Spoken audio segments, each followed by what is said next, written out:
Hello, मैं पेशी sir आपके अपने स्पीड कोचिंग सेंटर में आप सबका स्वागत है। आज की क्लास का टॉपिक है मानव में नियंत्रण एवं समन्वय। नियंत्रण कंट्रोल का मतलब है शरीर के अलग अलग अंगों के कार्यों को नियंत्रित करना।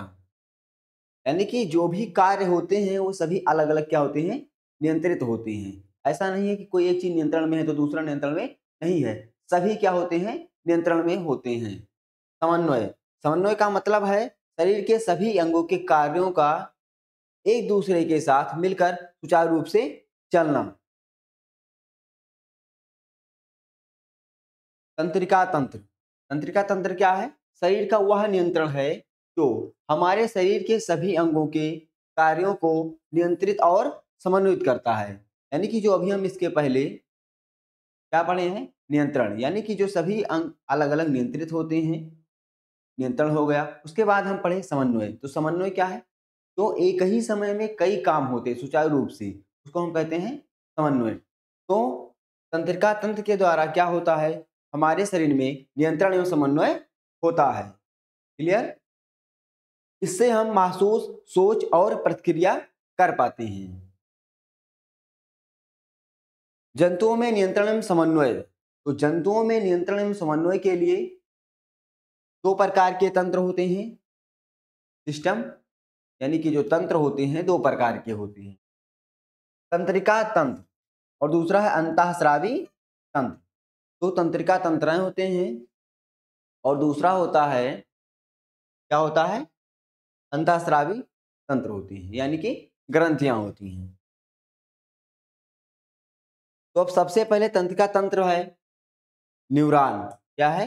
न्यूरॉन। तो न्यूरॉन क्या है? तो तंत्रिका तंत्र की संरचनात्मक और क्रियात्मक इकाई है। यानी कि तंत्रिका तंत्र जो होता है इसकी संरचना किससे बनी होती है? न्यूरॉन से। और मेन काम करने वाला यानी फंक्शनल यूनिट जो होता है, क्रियात्मक इकाई क्या होता है? तंत्रिका तंत्र होता है, जो संवेग के रूप में संदेश को एक स्थान से दूसरे स्थान तक पहुंचाता है। न्यूरॉन क्या है? तो जो तंत्रिका तंत्र होता है इसमें मेन यूनिट यानी कि मेन यूनिट के रूप में ये काम करता है। क्लियर? और संदेश को एक स्थान से दूसरे स्थान तक पहुंचाता है। अब देखिए न्यूरॉन की संरचना। तो न्यूरॉन की संरचना जो होता है, न्यूरॉन के तीन मुख्य भाग होते हैं। कितने भाग होते हैं? न्यूरॉन के तीन मुख्य भाग होते हैं। पहला है कोशिका देह या कोशिका काय, सेल बॉडी।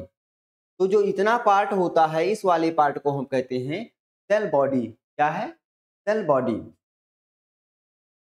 अब देखते हैं सेल बॉडी क्या है। कोशिका देह, साइटोन, सेल बॉडी यानी कि साइटोन, इसमें नाभिक और साइटोप्लाज्म होता है।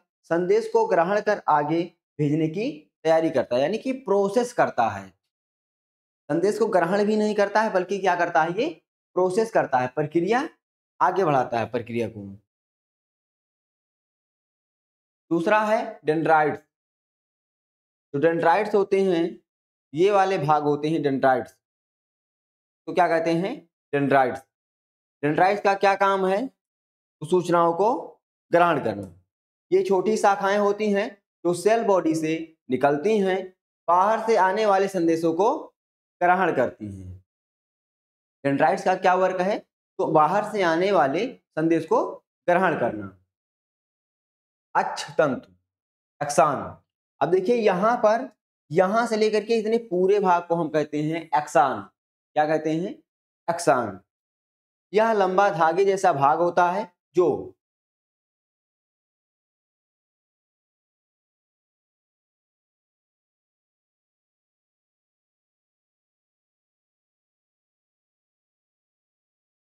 सेल बॉडी से निकलता है, संदेश को आगे दूसरे न्यूरॉनी अंग तक पहुंचाता है।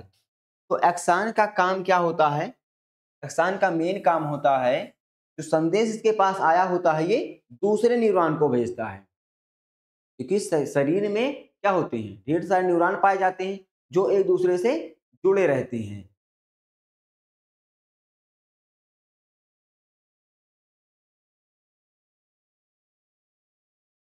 अब देखिए आगे लिखा हुआ है,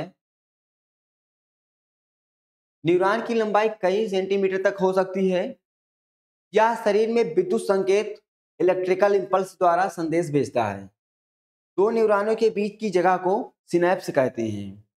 जब दो न्यूरॉन इस प्रकार से यहाँ जोड़े जाते हैं तो ये क्या है, एक्सान है। इधर से एक्सान का लास्ट भाग यानी कि एंड पार्ट जो होता है इसका एक्सान का, वो दूसरे न्यूरॉन से जुड़ता है, दूसरे न्यूरॉन के इससे, तो यहाँ पर जो डेंड्राइट्स होता है उससे जुड़ जाता है। क्लियर? तो इससे जुड़ता है और इससे क्या होता है, यहाँ पर जुड़ता है तो दो क्या कहते हैं, दो न्यूरॉन जहाँ पर जुड़ते हैं उसको कहते हैं सिनैप्स। उस स्थान को सिनैप्स कहते हैं। दो न्यूरॉन के बीच की जगह को सिनैप्स कहते हैं। अब देखिए संदेश कैसे चलता है, इसका डायरेक्शन क्या होता है। एक दिशा में संदेश संचरण, वन वे ट्रांसमिशन। तंत्रिका संदेश हमेशा कैसे चलता है, डेंड्राइट, सेल बॉडी, एक्सान। सबसे पहले डेंड्राइट से ग्रहण होता है, सेल बॉडी प्रोसेस करता है, एक्सान जो है दूसरे न्यूरॉन को भेजता है। एक्सान का क्या काम होता है, दूसरे न्यूरॉन को भेजना। इसमें कोशिका केंद्र उपस्थित होता है।